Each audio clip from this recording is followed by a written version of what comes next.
Hi, friends, and thank you for joining me for this Bible study on First Peter chapter 2. You can download this Bible study from the Teaching and Learning Center on our diocesan website, and the link is right here for you. Before we talk about chapter 2, let me briefly introduce First Peter for you. And basically what I'm doing here is reading this as a script so that if you use the video, you can actually connect it to the Bible study on the paper. First Peter is indeed an incredible text, and it's worthy of deep study. When you read First Peter attentively, it doesn't take long to see that it was written to a people who were very much a minority and who were isolated and in danger of much persecution. It was a tumultuous time. And First Peter was written to Christians who were dispersed throughout the whole of Asia Minor. That means they were separated from other believers and other faith communities, and perhaps at a time when unity and teaching and worship and gathering were incredibly important. They must have really missed that. So Peter is encouraging these Christians by a number of phrases if you read the whole of the epistle. But he's calling them to imitate the sufferings of Jesus as they journey through whatever distress they might be feeling. Now, maybe I'm inserting something, but when I wrote these words, I was thinking, wow, how much like our times were those times. I can really relate to that. So Peter is calling them to remember that Jesus, the Lord, is victorious. Jesus, the one who, after his passion and suffering and death, rose from the dead and now lives in glory. So, as I said, obviously the context of 1 Peter is very different from ours. But the wisdom and the anointing and the exhortation from 1 Peter in our challenging time, I think is very relevant to us indeed.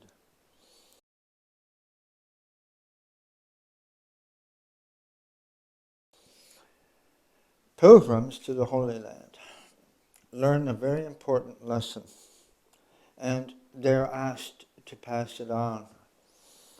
In the Holy Land, it's common for Christians and others of other religions to refer to themselves as living stones. Why is that? Well, simply, they live there. Their lives are centered there. They build their lives there. They worship there. And as you travel among the people, there are secular people, of course, in the Holy Land, but there's a vibrancy, a pulsating understanding of faith as being integral to every breath that you take. So, to start with, people go to the Holy Land expecting to see actual buildings made of stones. And you can even see the remains of Peter's house. And you can see tombs.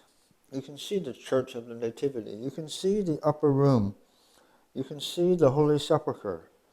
You can see all sorts of chapels that are dedicated to many historical events and times and places. Certainly a focus on Jesus in Jerusalem, but remember, the Holy Land is ancient.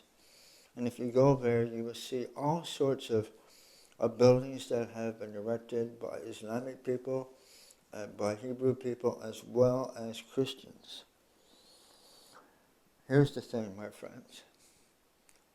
It's only when you see the people who live there and pay attention to them, when you talk with them, when you pray with them, And for them, when you realize the extent of the complexity of lives there, the pain and suffering as well as the joy and worship, you realize then the power of God's Spirit that is at work building a spiritual house.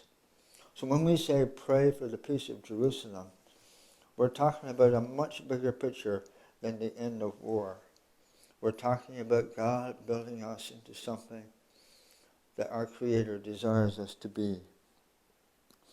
And it is only then that you feel your own call from God to be a living stone connected to all people everywhere, in this call that is so beautifully articulated by Peter, to be living stones and to love one another. So when you read 1 Peter, these are the types of things that you will encounter. And I hope they're relevant to you. Peter speaks plainly that there's a cost to being a Christian.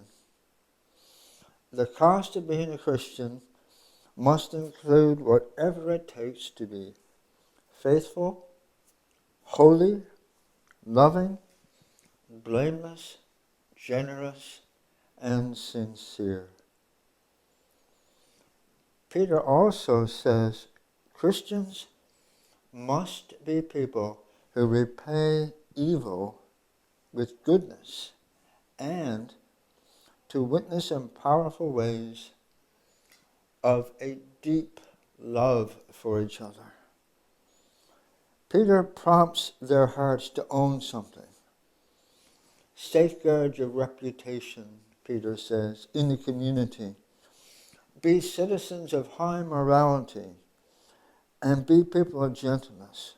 And that way, no one will ever be able to doubt the injustice of your suffering. Peter also says authentic unity in the church is so important. And in the tumultuous times they live in, Peter teaches the importance of avoiding deviousness, political maneuvering, egotistical selfishness, malice, envy, slander, insincerity, and anger. Peter teaches that I know these are part of being human, but he says the cost of being a follower of Jesus is abandoning these things. That's part of the price you pay when you truly live lives of loving one another and you are being born again. Here, says Peter, is the pathway to joy and hope. And hope is a constant theme through 1 Peter. Hope, joy. As you consider this passage now, let me share a little image with you. If you ever go to a beach that's made of stones, one of the things that you will notice is that they're round, worn smooth by the back and forth of the sea. Those stones may have started off sharp and rough and coarse. They may have broken off from some other larger formation. But generally the stones on a beach are smooth, aren't they? They're like, and they can be big and small, all different sizes, all different colors.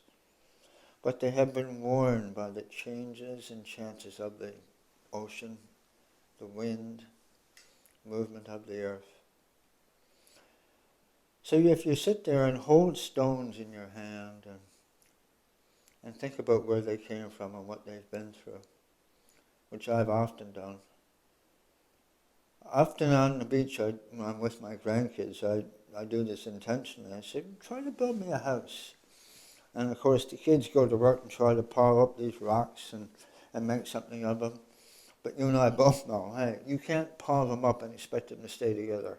You can't build a house out of round stones. They'll just fall apart.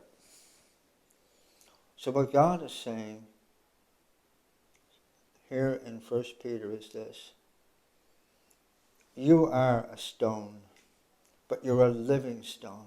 You have your life, and you've been through the changes and chances of living. And there are many of you, and I love you all. But you cannot build a house on your own. And so what God is saying is, hey, present the stones to me. Give me this material. Come to me, living stones, and I will supply the mortar, and I will build a house. I will build a house from you. With all this in mind, listen to these verses for this Bible study from 1 Peter chapter 2, verses 2 to 5. Therefore, rid yourself of all malice, deceit, hypocrisy, envy, and slander of every kind. Like newborn babies, crave spiritual milk, so that by it you may grow up in your salvation, now that you have tasted that the Lord is good. As you come to him, the living stone, rejected by humans, but chosen by God and precious to him, so you also, like living stones, are being built into a spiritual house to be a holy priesthood, offering spiritual sacrifices acceptable to God through Jesus Christ. This is the word of the Lord. So here are some questions for you as you engage a Bible study, either personally or in your group. Read the passage 3 times and ask yourself, what phrases or words stand out to you? And then read it again. What do you feel Jesus is teaching you and calling you to do? Read it again. What is the Spirit saying to the church in our diocese and in your parish and in your congregation? Once again, God bless you, and thank you for joining me in this short Bible study.